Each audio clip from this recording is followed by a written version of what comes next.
The National Center for Disease Control is reporting more cases of two rare and deadly diseases found in homosexual men. There is no apparent explanation for the outbreak. Obviously, this is an issue with great emotional fervor, but... How can we stay unemotional when people are dying every day from a disease the CDC has yet to name? For crying out loud, if the CDC won't name it, at least demand the press stop calling it GRID. Well, unfortunately, I have to take credit for coining the term GRID, which stood for gay-related immune deficiency. We were seeing a cluster of gay men who were suddenly critically ill of pneumocystis pneumonia, which was the indicator disease of something new, and reported our findings to the CDC. I was the chief of the STD division at the CDC at that time when the draft report of 5 cases of pneumocystis in gay men came across my desk for review.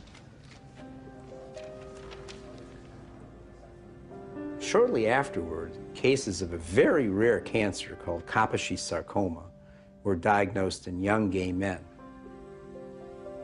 My first reaction was, this is an extraordinarily important finding. Excuse me, I would like to remind everyone, I'd like to remind everyone that these are not regulations.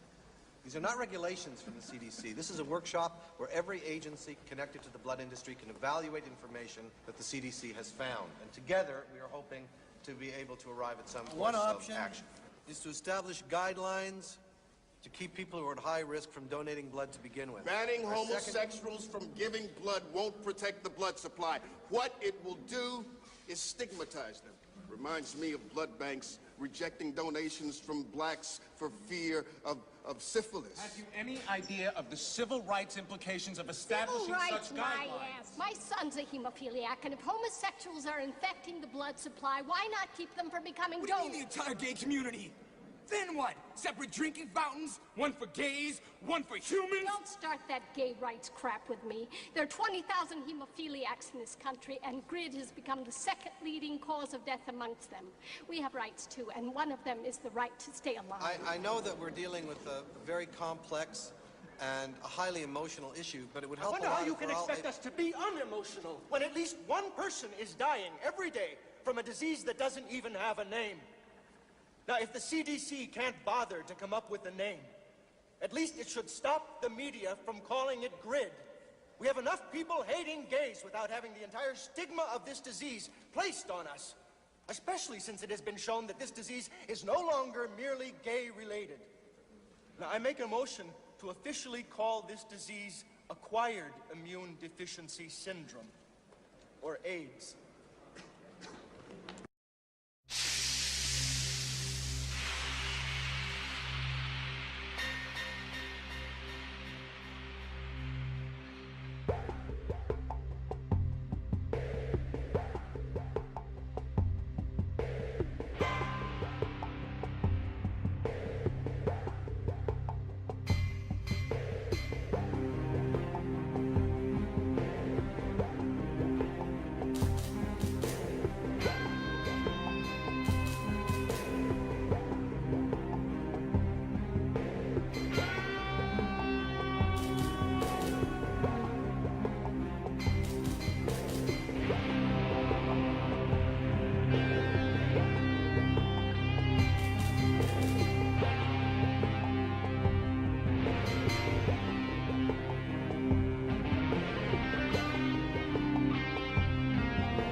The CDC was looking for something like that when it came along.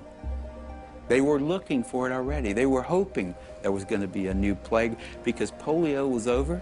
The CDC's budget was getting decreased. This is back in like the early 80s. There was double-digit inflation, a very high unemployment, a rapid military buildup, and a threat to decrease all domestic programs. And this led to reductions in force in the public health service, particularly the CDC. The Center of Disease Control, CDC, in Atlanta was under threat for reduction and even theoretically for closure. There were memos around the CDC says we need to find a new plague. For them to justify their expenses and their existence and make their careers, they have to find infectious diseases. We need to find something that'll scare the American people so they will only give us more money. The media attention went from no news coverage to the most covered news story in history. People went from neglecting it to fear and panic. Maybe I can get it. All of a sudden, AIDS was a very fundable project, and I suppose the psychology they worked on was the fact that they thought, well, in Congress, essentially this is white, straight, heterosexual men who are the congressmen, and if they feel they can't fuck around without, being worried about AIDS, they're going to let the dollars out, and it worked. Suddenly there was a lot of money available for anybody who wanted to study HIV. And nobody ever looked back and said, why do we want to study HIV? Bob Gallo said on television, causes AIDS. The evidence shows that this disease is not merely confined to the gay community. I motion to call the disease Acquired Immune Deficiency Syndrome, AIDS.